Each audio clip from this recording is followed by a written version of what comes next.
Good morning, everybody. My name's Katie. I'm the Business Reference Librarian at the Lancaster Public Library. Oops. This morning, we are going on an information journey to introduce you to or refresh your memory of a couple of the business resources that you can access safely from home for free with a library card. So for the most part, I'm going to be sharing my screen here.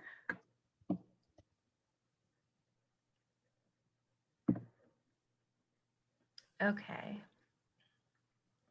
So that we can go through an actual example of what you can do with these resources. So I'm on the library's homepage right now, lancasterpubliclibrary.org, and we are going to navigate over to the Duke Street Business Center tab and go down to business databases. All right. So if any of you guys are following along at home, at this point, you can click on the first research link and input your library card number. That's what we're going to start with. And right now, during this phase of reopening for the library, we are limiting our services to just brief browsing and brief computer sessions. So right now, there's no seating in the library to do research besides what's available at the computer. So normally, we could schedule some one-on-one time to go into this in more detail if you'd like. But right now we are just doing remote options or those brief sessions to browse or use the computers. Okay, now since I am in the library right now, I'm going to use my internal access link and we're going to get started with first research here. So first research is what you use when you want to know what are some challenges, opportunities, issues, or trends that maybe you're not aware of in your industry. You can also use it when you're kind of looking to the future and you want to know what kind of trends are going to affect your business in the future. And it'll also give you some ideas of some additional resources that you can use for more information. So there's just a couple links here to click through while it figures that I have a library card. Okay.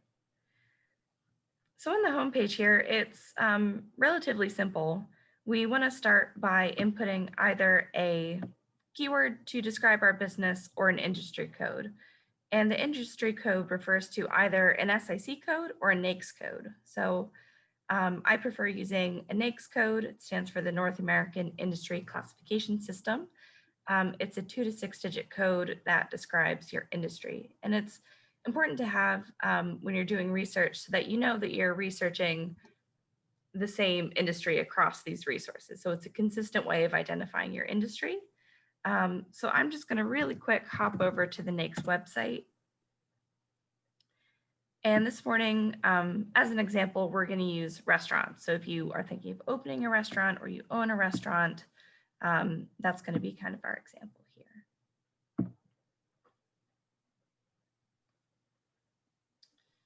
Okay. And you can sort of see the kind of detail that these codes go into. So when I do just a search for restaurants, there's everything from restaurant construction to, let's see, restaurant furniture, merchant wholesalers, and then the actual full service restaurants. So we're going to go with 7225. I'm going to keep it at that.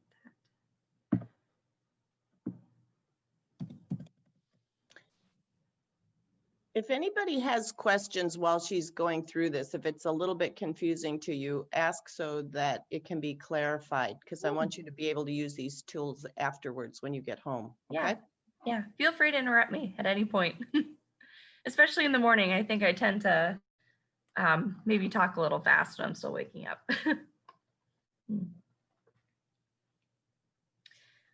All right, so with our NAICS code search here, it brings up a number of results, and right below like the title of the profile, you see the NAICS code that's applied to it.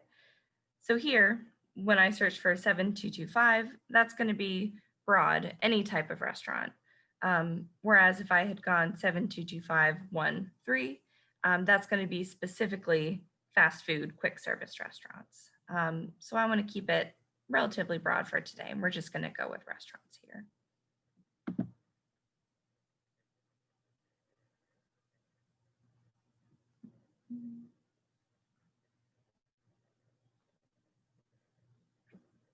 And this one's just a little slow.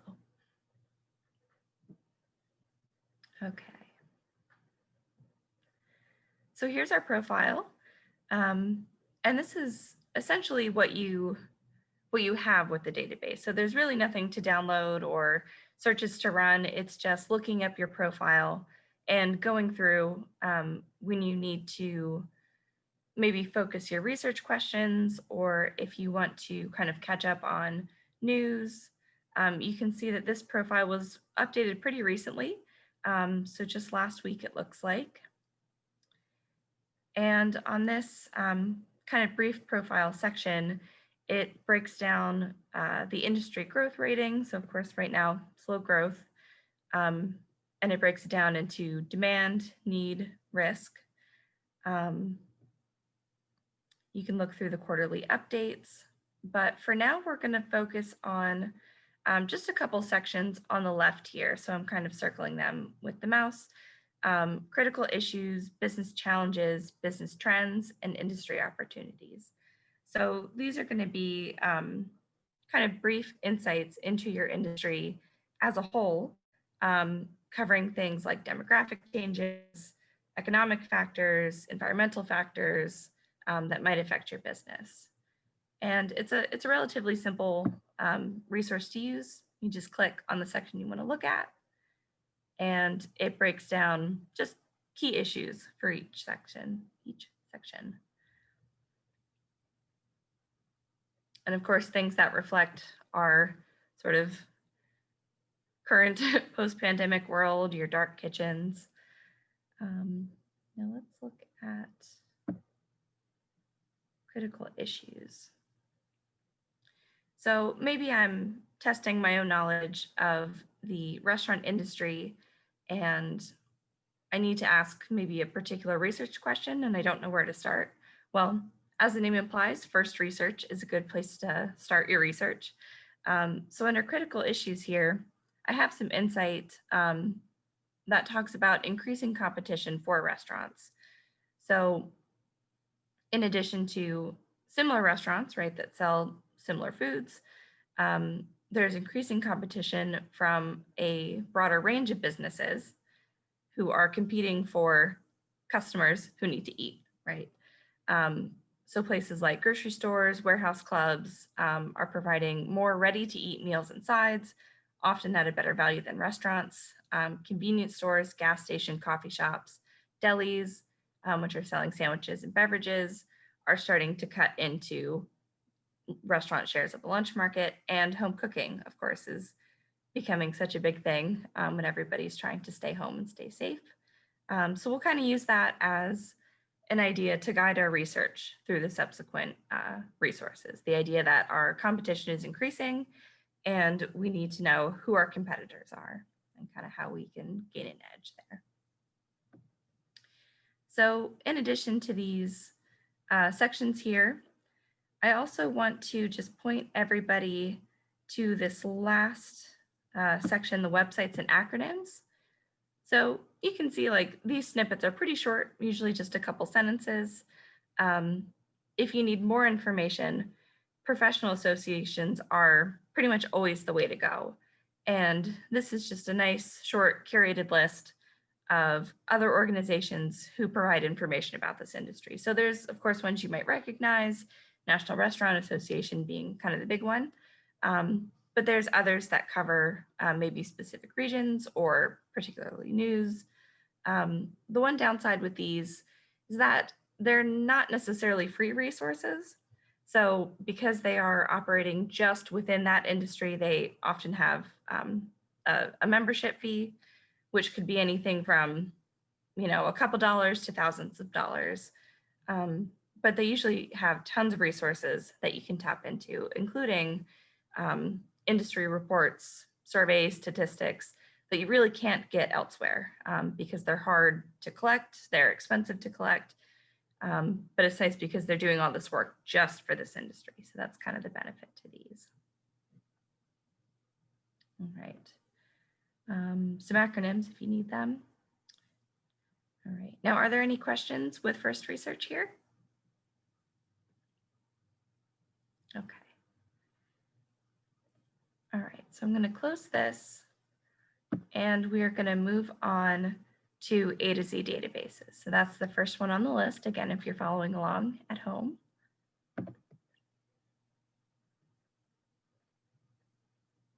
All right. So A to Z here is a little more complicated than first research. It is a searchable directory of businesses and residents. So if you need to know where your competitors are and you need to know at least a little bit of information about them, this is a really good place to start because what you're going to get is an actual spreadsheet of businesses that then as you go in and dive a little deeper, do more research, you have everything organized in one place here. So I'm going to jump in as if I'm looking for competitors for my restaurant.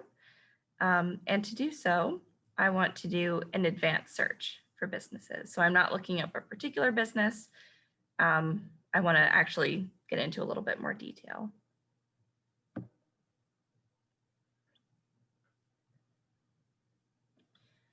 Okay. So on this search page, I want to narrow my results. Let's say I'm going to consider maybe doing delivery for my restaurant. So I want to find competitors within a radius of my business. Instead of maybe doing everything in the county or everything in my zip code or city, I'm just going to go around my address here. So let's say everything within 2 miles of, I'll say the library for today.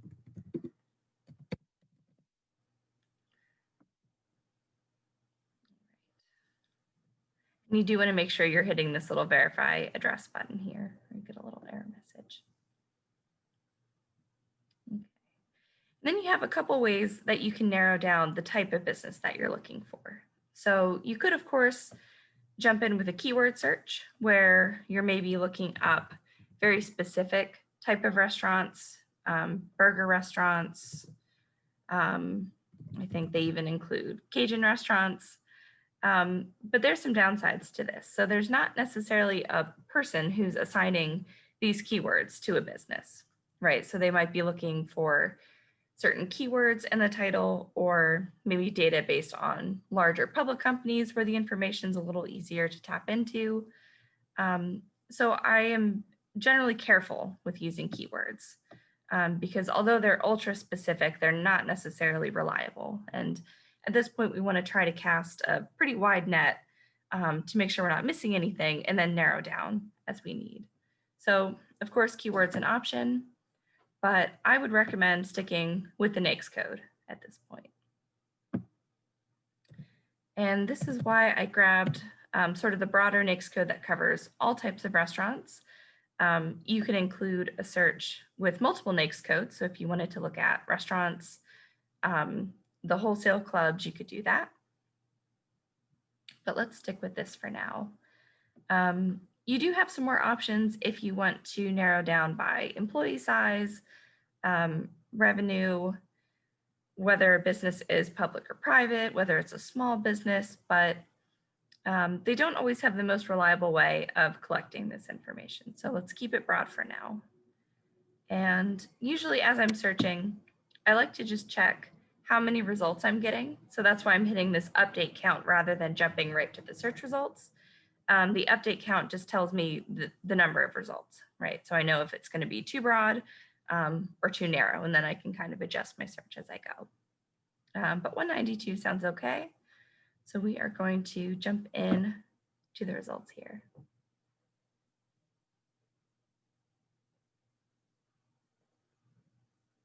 Okay. So we've got a nice list of restaurants within 2 miles of the library here.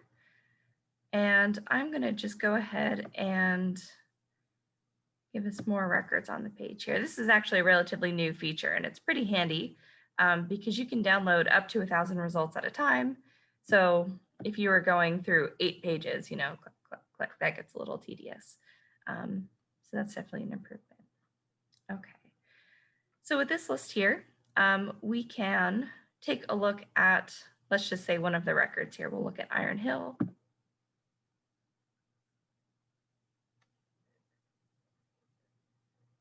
Okay. And here's the profile for this business. Now, some things to take note of. Every profile that I've seen has this verification stamp, right? So it means at some point, someone from the A to Z database has verified this record by going online or calling the business, going to their website to verify that this information is up to date. Well, they don't date it. So if they don't date this verification, it's essentially meaningless because you don't know if they did it in the last couple of weeks. You don't know if they did it a couple of years ago. So you definitely want to be aware that when you're dealing with this volume of data, there's just certainly going to be some errors, right? And the same with this kind of demographic profile here. We've got revenue. We have employees, 88. I don't know, might be a little high. If you click this little I for information here, it explains sort of how they get this information. So typically, if the company is public, that information is going to be a little bit more readily available. But for these small private businesses, it's really not. So they are using their proprietary algorithm, right? And they don't tell you what that is, to calculate these figures. So certainly not perfect in terms of information, but here, when we've got our results, we can quite easily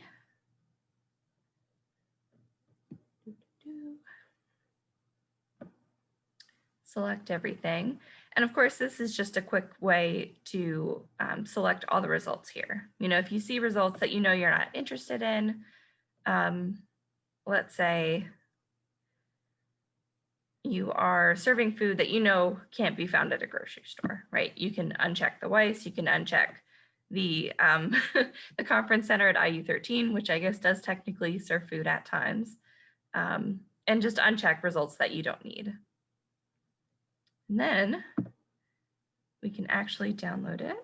Let's do restaurants 5. And download information that we want to look at. So let's say we want the business name, the website, the main line of business, the specific NAICS code, and let's go with maybe zip code.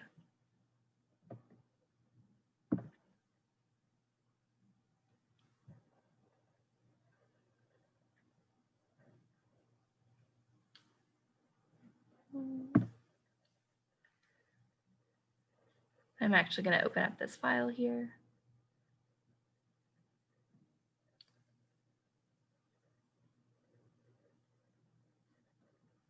Okay.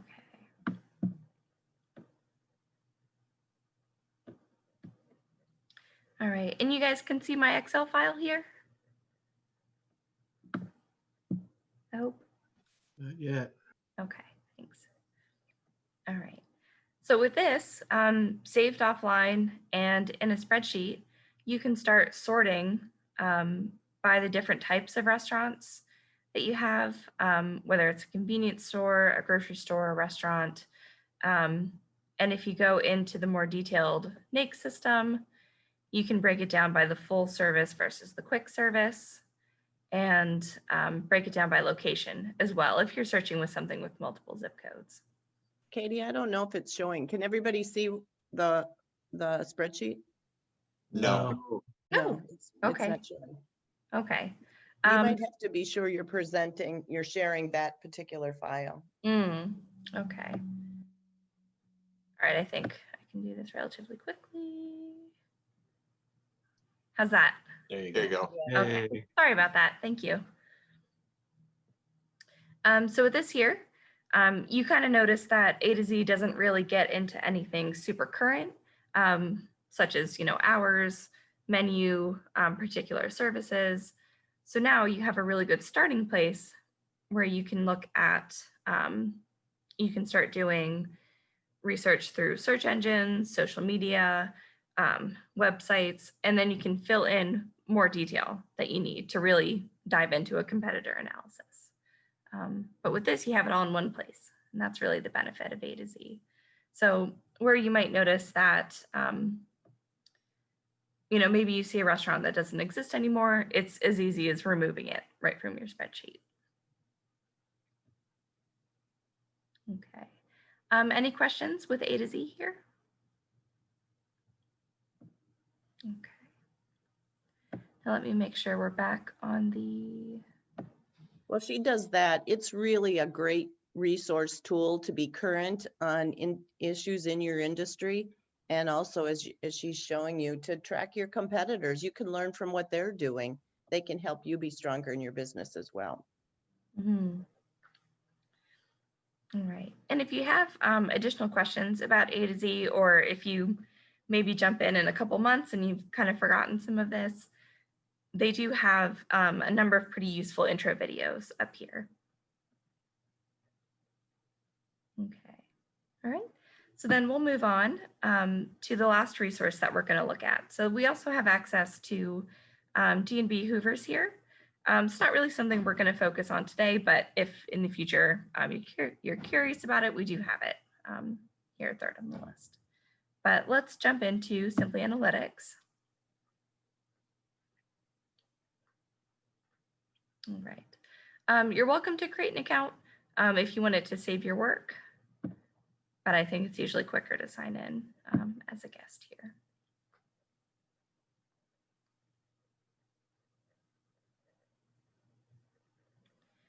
Okay, so we're going to skip the tour. Thank you, Simply Analytics. So this is a tool that helps you research where your customers are, where specifically in your area, how many, the density, and you can break it down into hundreds of data variables. So to start, we need to plug in a location so it knows where we're searching. And for the most part, I think it's best to start at the county level. This is all stuff that you can adjust later. So I think the county is a good spot. And then it's got just some suggestions to get us started, but we're going to go ahead and skip those. Okay. So in addition to doing research kind of within the database, Simply Analytics lets you create different reports. So this is especially useful if you're putting together a business plan or other document. You get a really nice polished graphic. So you could do a map, like a heat map. You could do a comparison table where you're comparing locations across different variables. You can do a ranking table. So if you want to know maybe the top 10 zip codes in the state by income, there you go. You have just a quick list. And then you can do maybe a quick report of any geographic area. If you want kind of a breakdown of what your zip code looks like demographically, you can take a look at that. And you can also do the ring study, which is a lot like the radius search we did in A to Z, where you're doing the data specifically in 1 to 5 mile radiuses, radii around a location. But just to keep it simple, we're going to create a map here.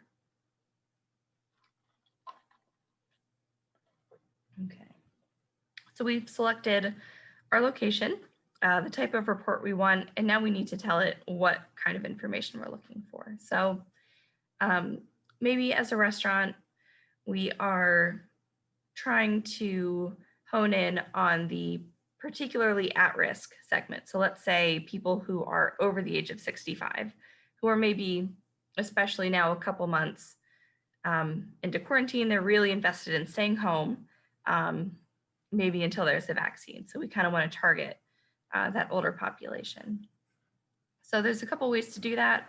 We could start searching maybe do a search for the age, or we can browse through these categories. We can actually look at the age here.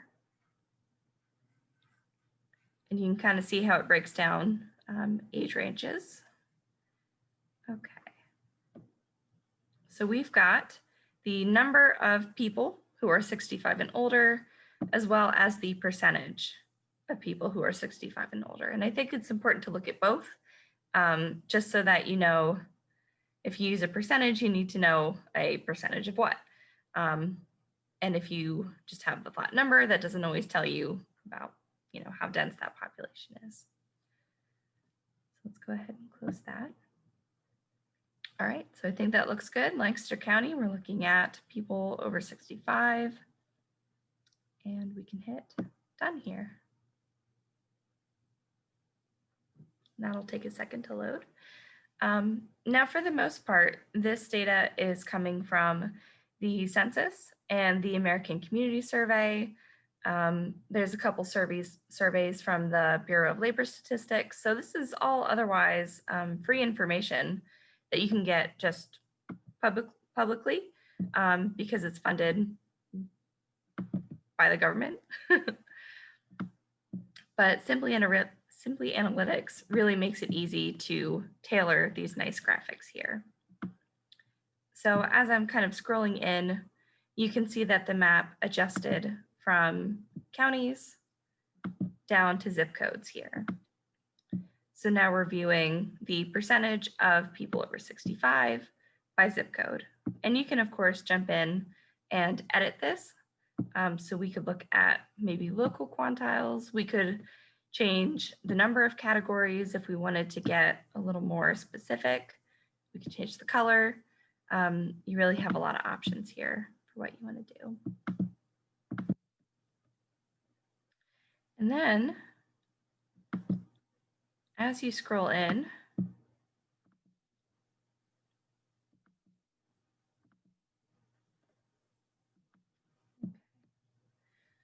it even goes down to a census tract. So that's going to be quite specific and really lets you pinpoint specific neighborhoods, right, that you might want to target maybe with a mailing list or any particular kind of advertising. You can really get specific with the neighborhoods that you're looking at. And since this information is coming from a public source, there's absolutely no way that you're going to get personal information from this data, right? So we can see, let's look at the number of people. So we can see there's really not a whole lot of this population downtown. We are not going to get names or anything.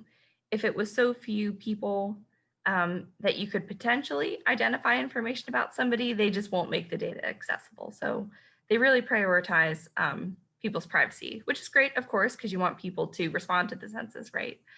But if you do need names, maybe to do a mailing list, you can actually go back to A to Z. And I'll just take a couple minutes really quick to show you how to do that. So let's say I've decided that I want to kind of pinpoint maybe the Willow Street area. I can go back to A to Z. And instead of doing an advanced search for businesses, I can go into an advanced search for people. And I can pull up a map. I can zoom in on Lancaster. Okay. And I can actually create a custom shape here. So I'm just sort of roughly dropping pins in the shape of that kind of dense area that I identified with Simply Analytics. And of course, quite rough. I'm not trying to be too specific here. We can pull points around to adjust the shape.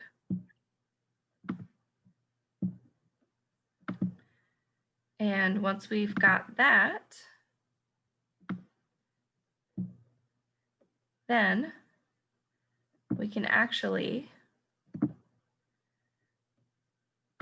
get a list of names of people.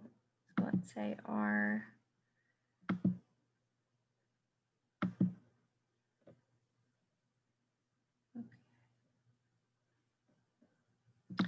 Kathy, do we have any questions in the chat here? Okay. Sorry, Well, there's I just think a little... everybody's following you pretty closely. Okay. And if she's on a specific spot and it's not clear, just open up your mic and ask the question. Because we really do want to make sure you understand that this tool's available and it takes some time to learn it. Mm-hmm. But you can always go to your mentor, or you can go to Katy at the library for help with this, and we'll make sure that you get the answers that you need. I have a quick question. That's okay. Yeah. Go ahead. Katie, I'm sorry. I missed how you got to the actual map. Oh, sure. I actually got to the map. Yeah. So this is my advanced search for residents. So if we're on the homepage, you could do an advanced search for businesses or for people. So it's kind of this third block in, and we just do advanced search. And you can do the map-based search. So you've got all these different options for narrowing down your search by geography. And then when you check the map box, that's when it brings up this map here. And you just click on draw shape. And then you click to place the pins. Okay, thank you. Dennis, does that help you with how she put the pins down? Oh yeah, absolutely. That's what I was looking for. Thank you. And Dennis asked a question too. Dennis, does it help you now? Do you see it? I'm hoping he did. He missed how you got the pins, but you essentially just put your pointer there and click the space bar. Is that right, Katy? Okay. Yeah, I got it. Okay. Thanks, Just the Dennis. Draw shape button. Okay. Okay. All right, and then, okay, so we're doing just the head of household, so we're not getting duplicate records. So again, with A to Z, the information's not always accurate, but I will say age tends to be surprisingly accurate. It's usually just a couple years off. Because of course, like the first thing you do with this is look yourself up and see what information's there, just out of curiosity.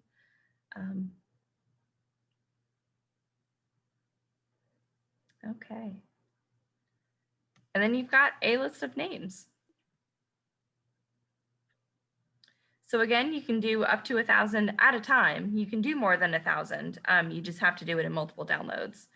And then if you're kind of savvy with Office products, you can go right from your Excel spreadsheet into a Word template for a mailing list and get your stickers. So Katy, how would you describe the value of Simply Analytics and the value of A to Z, which you just demonstrated? Yeah. Thanks. So with Simply Analytics, the information is much more reliable for a couple reasons. So if we kind of keep to our age example, for each of these variables, we have some options where we can actually look at the metadata, so kind of the data about this data that tells you exactly where this information comes from, right? So here's where they license the data from. It comes right from like the master database from the census. And then if there's any particular description for that variable, it describes it. So you know exactly where the data comes from. And since it's a public source, if you have any questions about how they get the information, they've got it all laid out, right? So it's very transparent. And with A to Z, it's really not. So what they're doing is taking data from as many different sources as they can, but they're making it easy for you to search. And they're actually letting you get that product, that downloaded spreadsheet, where you can do a lot more to manipulate that data. But sort of the downside with that is each source of data may have different standards for quality, They may report data on different timelines. So that's where you start seeing errors. It's just kind of part of organizing that much information. And then of course, again, because this is public information, it doesn't include any names, right? So you can get all of this information, which you really can't get in A to Z, but you just can't get actual names. But you can learn a lot about different geographies. You can get that really specific breakdown of who's who in an area. Yeah. So I think that, Katie, I'm going to make a statement and tell me if I say it wrong. But when I think of Simply Analytics, it's a great way to understand the demographics in the market in which you want to look at. Yeah. So you can get really good handles on the demographic details of people in the market to help you find where to do things. Yeah. And I think that the A to Z is really helpful for finding competitors and finding customers, as she just showed you, that maybe you can operationalize or put action to try to act further. So if you're a B2B business, I would encourage you to use the A to Z database. I think it's really helpful. But when you're marketing to consumers, I think Simply Analytics makes your marketing even richer. Did I say it correctly, Katie? I'm not sure. Yeah, no, that's accurate. So there's a couple questions. I had it switched on my mind, so sorry to interrupt. I just want to be clear. So if I want to check out who my local competitors are, I go to A to Z, not Simply Analytics. Right. So anything to do with names, A to Z. So you can kind of think like A to Z, right? Letters, names. Yeah. You know, I kind of have silly ways of remembering things like that. Okay. And of course, I picked the map here because it helps us target a particular area. But you do have other options if you need to know maybe specifically how many people. We can sort of, let me just pull up a different kind of report that we can use. Katie, can I interject a couple questions that are coming up? Absolutely. Okay, so one of the questions that came up is, we need to go back. Well, I think we did the one on getting the map. Sorry. Does A to Z include email address for consumers? It does not. They have done email addresses for business executives. And I'm probably not the best person to answer this question because I don't totally understand the kind of IT side of it. But the way I understand it is that your email list has like hygiene. So if your list is full of free email addresses, there's a higher chance that your emails are going to bounce. Because if they're really accessible, a lot of people are going to be trying to deliver to those addresses, and it's going to be harder to actually get in front of a person. So if you want to learn more about it, look into email list hygiene, and there's people who are better equipped to explain that. I think Louise had a question here too, and I think Louise, if you want to ask your question out loud, I think you're asking about how to get to the Simply Analytics map.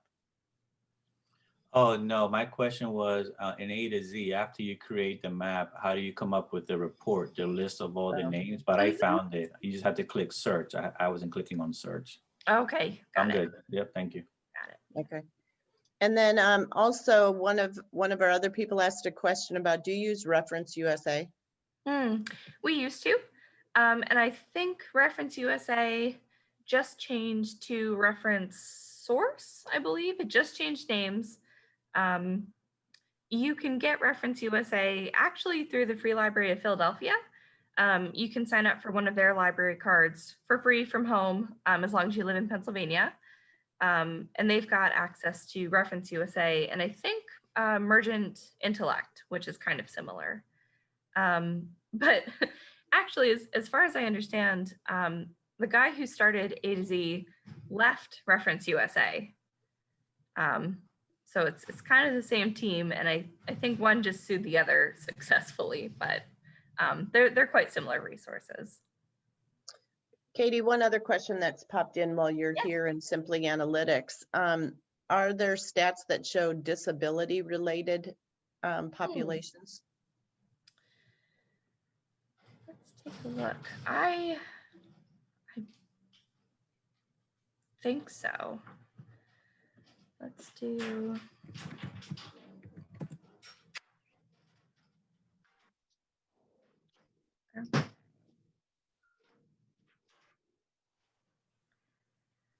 All right, so we have some data from the group quarters population folder.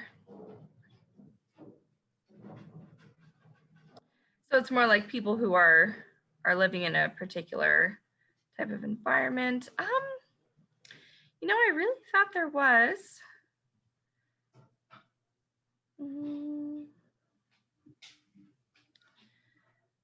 From the American Community Survey, grandparents and grandchildren. Not quite. I know who do have, what does have it. 1 second, let me roll back here.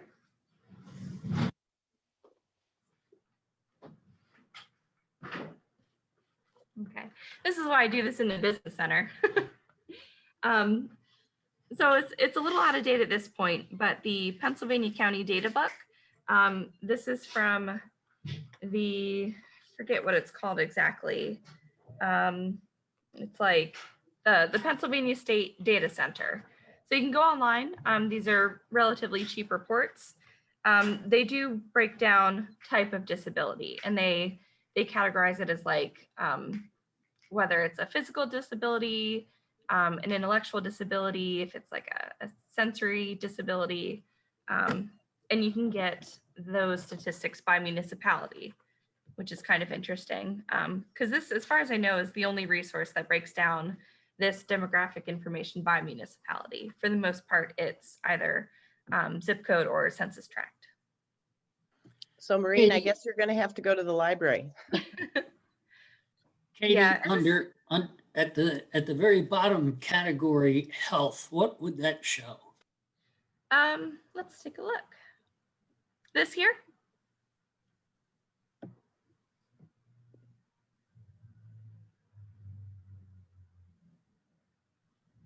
Okay. There was So a it's- disability category there.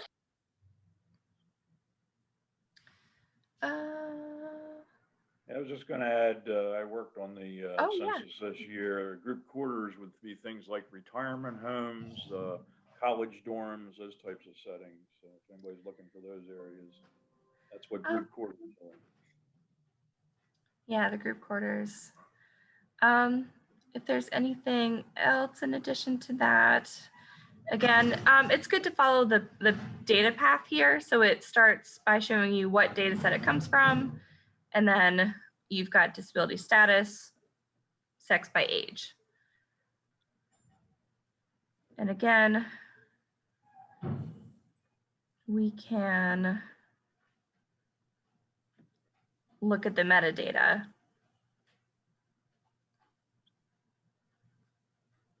And see if it gives us any more information. And for information like that, I would maybe even explore what kind of reports the county has, because they get state funding, I think, to support populations with disabilities. So that might be a good place to look. For the most part, health, if we kind of scroll down, I think it should tell us. Okay, so over on the left side here, it's showing us what data sets this health information comes from. So looks like there's information from this consumer survey, which covers things like, you know, in the past 6 to 12 months, how many times have you gone to the doctor? How many times have you purchased this particular brand of headache medicine at the store? Consumer expenditure is another government survey from the Bureau of Labor Statistics, and that covers how much people are spending on what, kind of in broad categories. So how much people spend on healthcare as a household average, how much people spend on dental services, eye care services, hospitals. But that information is quite broad. It's best if you're kind of looking at a region rather than a particular location in Lancaster County, right? Okay, Katie, before I start opening it up to specific questions, because they're starting to come in, have you finished going through all these, or do you want to, you Yeah, have? unless there's any other particular questions. There are some, but I just wanted to make sure you had finished Mhm. the walkthrough. Okay. Yes. So another question is, what if you can't find your NAICS number? Hmm. A message comes up, but when you search that number, the results show something different. Okay. Well, I've still got the NAICS website here. Let's see, can we put the number in the chat? Or just say it out loud, Jenna. It's for massage, and I think the number was 21. Oh shoot. Well, she can put in massage and find it. It's for Yeah, massage, yeah, Katie. that's what I did. I will say numbers. So what's kind of handy about a NAICS code is you can sort of, like, the numbers aren't random. You can kind of tell a little bit about the code just by being familiar with the system, like, as a whole. So anything that starts with 2 or 2-3, that's going to be construction. So let's look up massage, and the keyword search is actually pretty finicky here. So we've got a code starting with 3.3, so that's going to be manufacturing. So the actual thing that's like kind of the massagey chairs. Equipment merchant wholesalers. So wholesale is anything starting with a 4 or 4.2. 6.2, forget exactly what that is, but I think what you'd be looking for is the 8 Yeah. one. Yeah. And you can click on it and it'll tell you what other things are included in this. So the one kind of downside of NAICS is that there are a lot of miscellaneous or other categories. So maybe in terms of like your day-to-day or, you know, your research, there might be a pretty big difference between a tattoo parlor and a massage parlor, right? Well, and not only that, just like a medical massage too. Like there's a whole, so like that 6.2, the 6.2.1 that was above this one, that's actually the one that I was looking at because that's more in a chiropractic office and those kinds of things. And that's totally different than, than as you said, like a tattoo work and things like that. Yeah, like that's definitely more what I'm focusing my business around. So that makes a lot more sense. Maybe I just needed to click more things. So it'll give you this kind of nice description of what's covered, some other examples, and then they usually do like a couple other suggestions of things that you might be looking for. And then it'll show you if the codes have changed over time. So they update it with the census if there's anything else to change. So there will presumably be another update in 2022. Okay. Great. Yeah. Other questions that people have? This is your chance.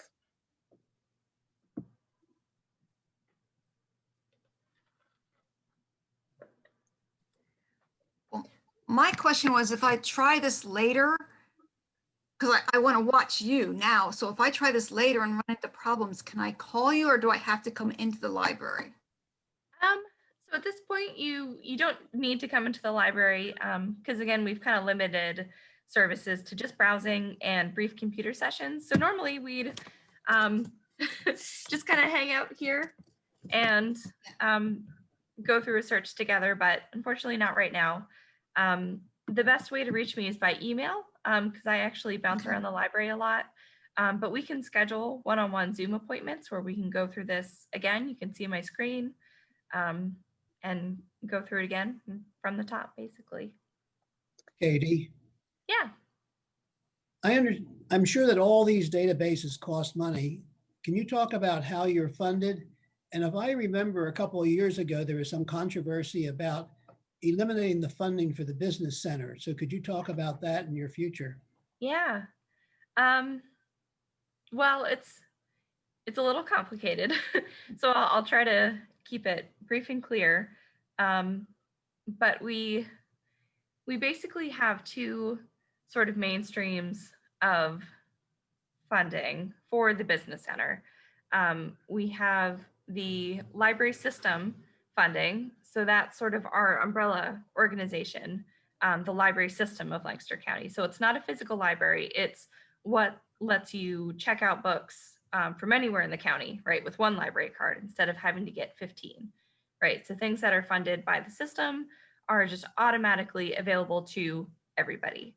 And then we've also got local funding where Lancaster Public Library funds the resource. And that's pretty much where we're at. We're almost all locally funded at this point. So when the business center started, it was all system funding. And that was that kind of controversy where pretty much overnight, the system decided that they would cut our funding. So the last reference librarian who eventually became our director, Heather Sharp, she really rallied some funders and she got some funding back to keep these databases going. But it's definitely tough to fund these because they are quite expensive. And a lot of times it's data that you can't get elsewhere, or tools that you can't get elsewhere. And in-house, we are raising 60% of our own budget, which is really not typical for a library this size, from your municipalities, right? If you live in the city or if you live in Lancaster Township, any of the number of municipalities that are considered, I guess, part of our service area is what we'd call it. We get about $1 and change per person. So for libraries about our size elsewhere in the state, they're getting more like $10 per person. So we are really raising most of the money ourselves. We get a little bit from the state, a little bit from the federal government. But it's through things like different kind of office services, passport services, and then all the fundraising that we do. So of course, with COVID, a lot of our big fundraisers were canceled. So fortunately, I think for me, I'm not really part of budget discussions because I don't know, I don't think I could handle that. But I want to jump in on Katie and just say that this is a really unique resource to have in our community, and it is free to all of you with a library card. In addition to these reports, there are lots of business resources in the business center if you haven't visited it. So I encourage you to go there. There's lots of books on how to write a business plan, examples of business plans that may be helpful for most of you. So it's really, really helpful. Katie, one question that came in is, does the data cover the whole state, a region, the nation? I think these databases can be national, right? Yeah, so kind of the cool thing with Simply Analytics here, we can zoom out and you can go anywhere in the US because it census information anywhere. Well, I guess not anywhere, it doesn't cover the territories, but anywhere in the US, you can get this information. The same with A to Z, it'll cover just the US. D&B Hoovers is the international database. But again, I don't know how transparent they are about where information comes from, especially from international companies, but for the most part, US. So as you guys can see on here, these resources can really help you sharpen your marketing plans, be more specific, be more direct in what you're trying to do. So I really encourage you to reach out and tap them because they're incredibly valuable. There's a question here about, can you go back to the beginning of how you got to the main page of A to Z Simply Analytics, kind of how did they get started? And while she's doing that, I'm going to say that the first way you can get started is to have a library card. And so to get the library card, you need to go to the library and sign up, and you can get a library card that accesses you to all this information. If anybody here is from Lebanon, you can also use the Lancaster County Library information, but you will need to get a Lancaster County library card and you need to go to the library to get it. Yeah. Yeah, it's the same program that lets you get a free library card from Philly.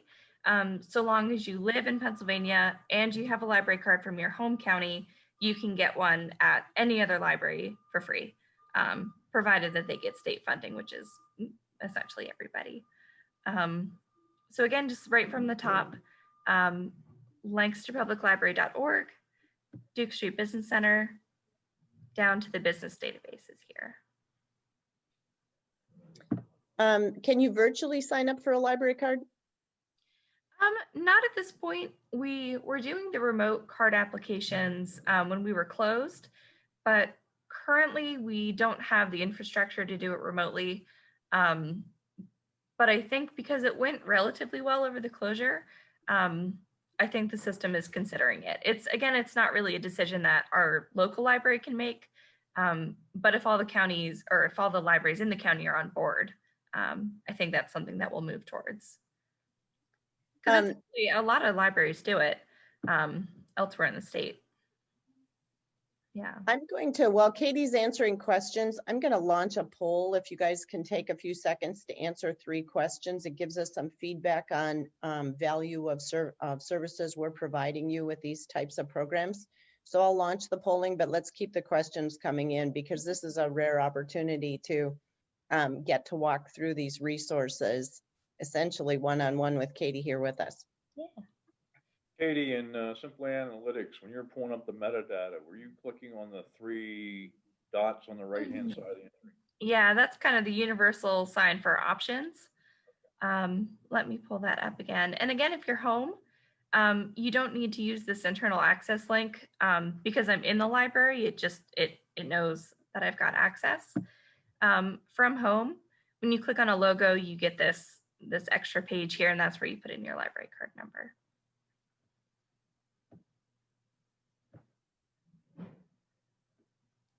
And for today's meeting, we tried to walk through an example. So as Katie showed you, she picked restaurants, and we tried to kind of come up with a specific problem that we wanted to tackle or identified. And she used trends, which are that people are ordering more takeout, and who might they be, looking at seniors. So when you think about your business and identify your problem statement, you can use these resources to walk you through your problem statement to really be able to characterize the opportunity so you can get the answers you need for managing your business. And I also want to emphasize, you can do this for a B2B business. I know some of you on here are marketing to other businesses, and you can use this data to find customers, to look at competitors, to look at trends in your industry, as well as marketing business to consumer. So I encourage you to think of it that way. Yeah, so here is our metadata here under the 3 dots in the metadata.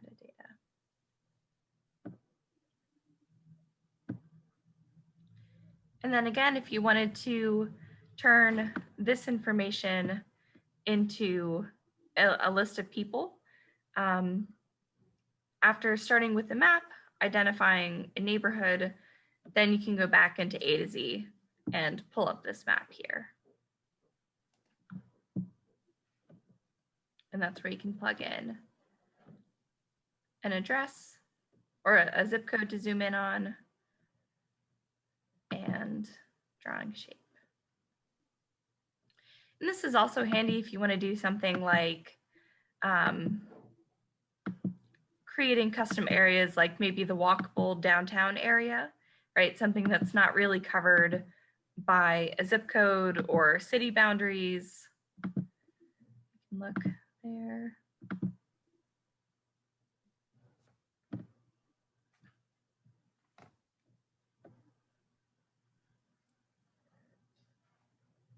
And again, your list of people.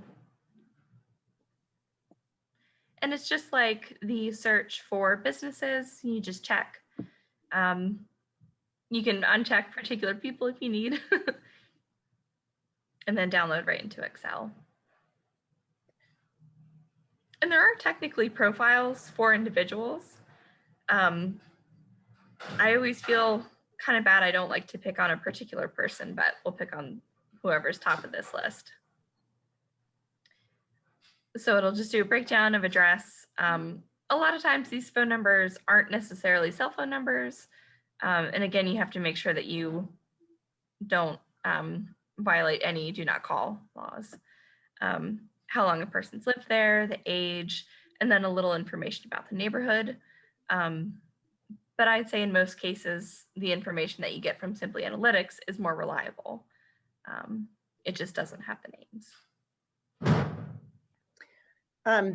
As we were preparing for this today, it was really interesting when we started with restaurants and we used the trends. So the fact that if you go into grocery stores now that have meals to go, they've now become a restaurant competitor with takeout becoming so popular. So making sure you kind of stay abreast of your industry and the trends and using the resources in what's the first database, Katie? First research? First research, To yeah. understand your industry really helps you know what's going on so that you stay current. And then apply those learnings to how are you going to react to that trend to grow your business. Mhm. And so they're really helpful insights that are available at your fingertips. Other questions you have? How about, I know there's some mentors on here. Any mentors have any questions they want to ask?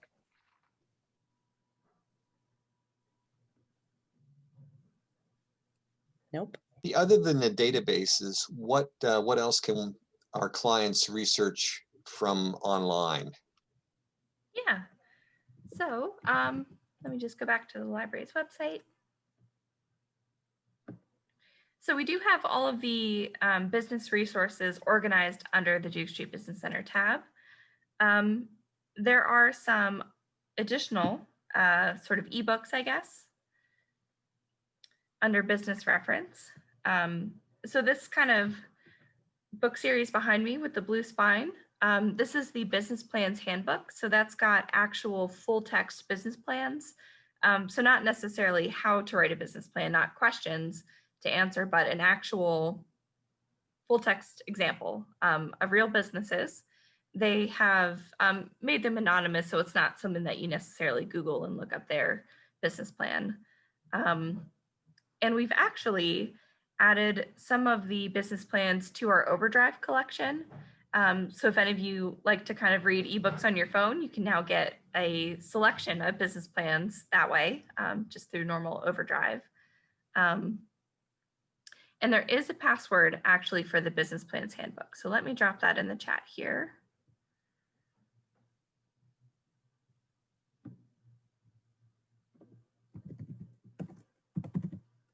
And it is just Lanc, L-A-N-C _ oops, sorry, that was a private response. Everybody, Lanc _ log.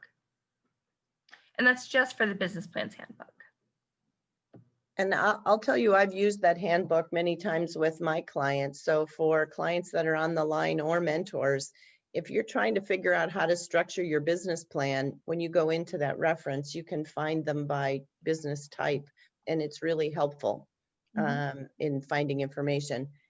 And Katie, maybe you can talk about the association one that's on there too. Sure, yeah. So these, I will say these are a little bit out of date at this point. This is an encyclopedia of associations. So it's going to give you a little bit of information. It's a lot like a directory with just a little bit more detailed information about professional associations. So this was something that I mentioned when we looked at First Research under their website sections. Those are going to be associations for people just in that industry. And they can be really incredible sources of data because they're doing reports just for that industry. So they can invest more time, more money to collect information that's really otherwise not feasible to collect and process and package. Yeah. Katie, Yeah. if I recall from the past, don't you have with business startups, they often want to know, well, what steps do we have to take to start a business? if I recall, don't you have a list of the websites, let's say to the IRS to get a tax number, to get Pennsylvania to get a tax number, or to get an LLC? Instead of having them click around, don't you have a list that's consolidated, or am I mistaken? We do. Yeah, that is our business startup toolkit. And this is just a kind of general step-by-step guide to what most people have to do to start a business.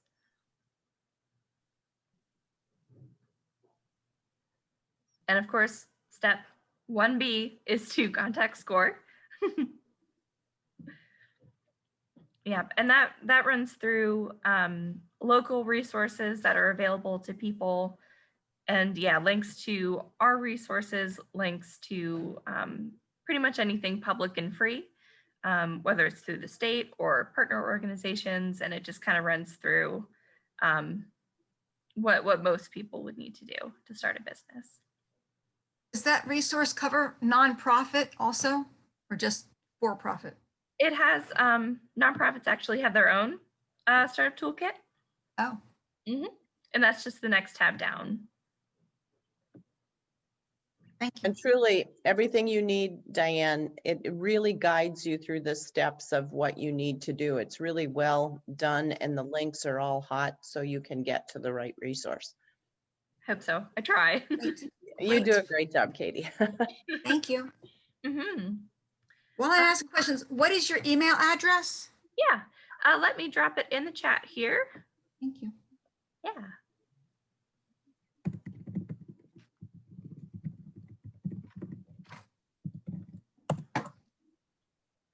Katy Basile.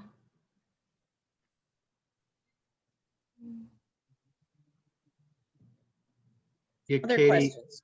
one of the other resources that I always refer folks to is I know you have a bookcase full of startup guides for businesses, and it's just one of my favorite things to go in if you're interested in what's involved in starting up a certain type of business. Maybe you could refer that. And are people able to call you and sort of have that book set aside? Yes, to pick up? absolutely. Mm-hmm. Yeah, so there's actually we can do just a very quick field trip. So let's go. Now the Business Center is open to come in and grab a book. So we've got this shelf here of the specific startup guides. So we've got like, for example, how to start a restaurant and more. You can just come in and grab this if you'd like, or if Lancaster isn't your local library, we can get set up back here. Let me just pull up the catalog really quick.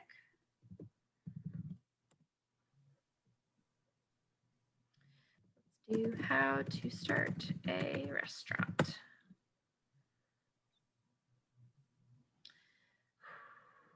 I will say our catalog is sometimes awful.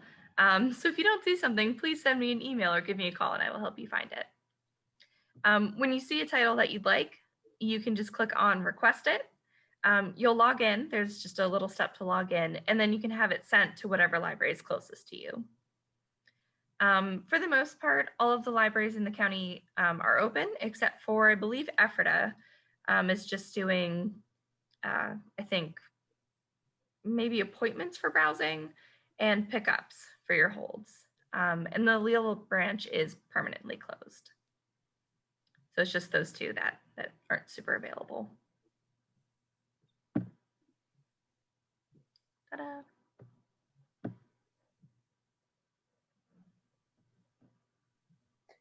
Any final? Oh, good. Yeah. Can't wait to get started.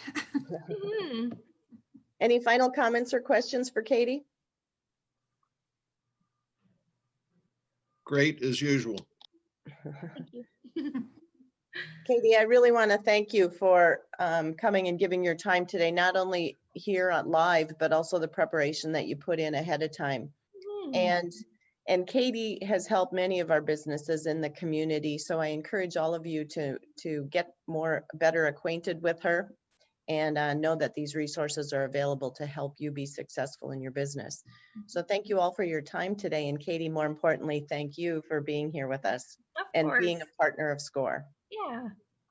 Always happy to Such do a it. trove of information. Very helpful. Yeah, thank you.